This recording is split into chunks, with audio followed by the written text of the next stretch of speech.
നിങ്ങളുടെ favourite shows ഇനി ഒരിക്കലും മിസ്സാവില്ല. ഇപ്പോൾ C5 കാണും നിങ്ങളുടെ ഫേവറേറ്റ് ഷോ തികച്ചും സൗജന്യമായി. ലക്ഷ്യം മാത്രമേ യുദ്ധത്തിന് മുന്നിലുണ്ടാവാൻ പാടുള്ളൂ.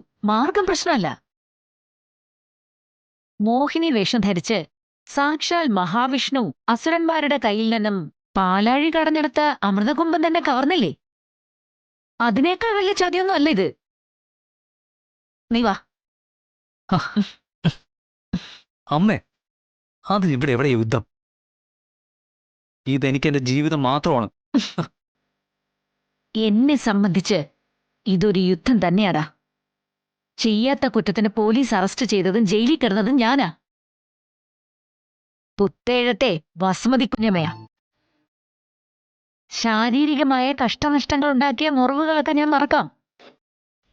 പക്ഷേ മനസ്സിലുണ്ടാക്കിയ മുറിവ് ചിതയടങ്ങും വരെ ക്ഷമിക്കില്ല വസുമതി. അമ്മേ, പക്ഷേ എന്നെ ജയിലിലേക്ക് തള്ളിവിടാനുള്ള ക്രിമിനൽ ബുദ്ധി പ്രയോഗിച്ചു സത്യഭാമയുടെ മകൾ പ്രീതി. ഇനി നിനക്ക് അവള് ഭാര്യയല്ല അർജുൻ. പക്ഷേ അമ്മേ, ഞങ്ങളുടെ ഡിവോഴ്സ് കഴിഞ്ഞിട്ടില്ല അമ്മേ. ഡിവോഴ്സ് മാങ്ങാത്തൊലി. ദേ അർജുൻ, അമ്പലമായിപ്പോയി. ഇല്ലെങ്കിൽ ഞാൻ വല്ലം വിളിച്ച് പറഞ്ഞേനെ. മറ്റൊരു പെൺകുട്ടിയുടെ കഴുത്തിൽ താലി കെട്ടി നീ അവൾക്കൊപ്പം ജീവിതം തുടങ്ങിക്കഴിഞ്ഞാ പിന്നെ കോടതി പറയോ ഛർദ്ദിച്ചത് വിഴുങ്ങണമെന്ന്? മരിച്ചവരെ കോടതിയിൽ ജീവിപ്പിക്കാനും ജീവിച്ചിരിക്കുന്നവരെ കൊല്ലാനും കഴിയുന്ന നിനക്ക് അതിനൊരു പഴുത് കണ്ടെത്താനാണോടെ പ്രയാസം? മനസ്സുകൊണ്ട് നീ ഞങ്ങൾക്കൊപ്പം ഉണ്ടായ മാത്രം മതി. എന്റെ മകന്റെ സംശയങ്ങൾക്കെല്ലാം ഞാൻ മറുപടി പറഞ്ഞെന്ന് കരുതുന്നു.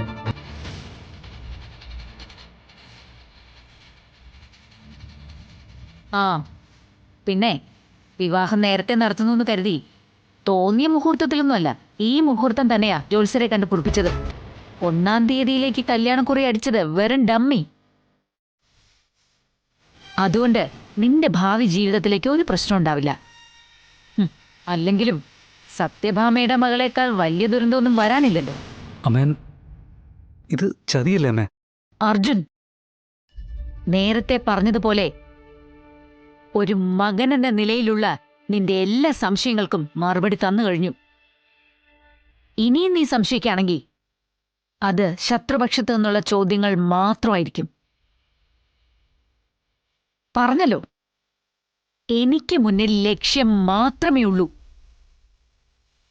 ചതിയുടെ കാര്യം പറഞ്ഞ സത്യഭാമയുടെ മകളെ ഉപേക്ഷിച്ച് മറ്റൊരു പെൺകുട്ടിയെ വിവാഹം കഴിച്ചോളാന്ന് ജയിലിൽ നിന്നിറങ്ങിയപ്പോ നീ എനിക്ക് വാക്ക് തന്നതാ. ആ വാക്കിനെ വിശ്വസിച്ചാണ് ഞാൻ തെക്കുംകൂർ കോവിലകത്തെ ഗോപികൃഷ്ണന്റെയും അംബാലിക കുഞ്ഞമ്മയുടെയും മകൾ റോഷ്നിയുമായി നിന്റെ വിവാഹം നിശ്ചയിച്ചത്. ആ വാക്കിൽ നിന്ന് നീ പിന്മാറുന്നത് ഒരു ചതിയല്ലേ? നിനക്ക് വേണമെങ്കിൽ ആ വാക്കിൽ നിന്ന് പിന്മാറാം. പക്ഷേ ഇത് ഇത്രത്തോളം എത്തിച്ചിട്ട് നീ ഇവിടുന്ന് മടങ്ങുന്നത് റോഷ്നിയുടെ കൈയും പിടിച്ച അല്ലെങ്കിൽ വസുമതി കുഞ്ഞമ്മ പിന്നെ ഇവിടെ നിന്ന് മടങ്ങില്ല. ഈ അമ്പലനടയിൽ തലയടിച്ചു മരിക്കും ഞാൻ.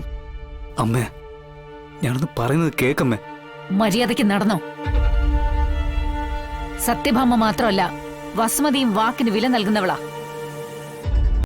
ഡൗൺലോഡ് ചെയ്യൂ C5 ആപ്പ്. കാണൂ എല്ലാ എപ്പിസോഡുകളും സൗജന്യമായി.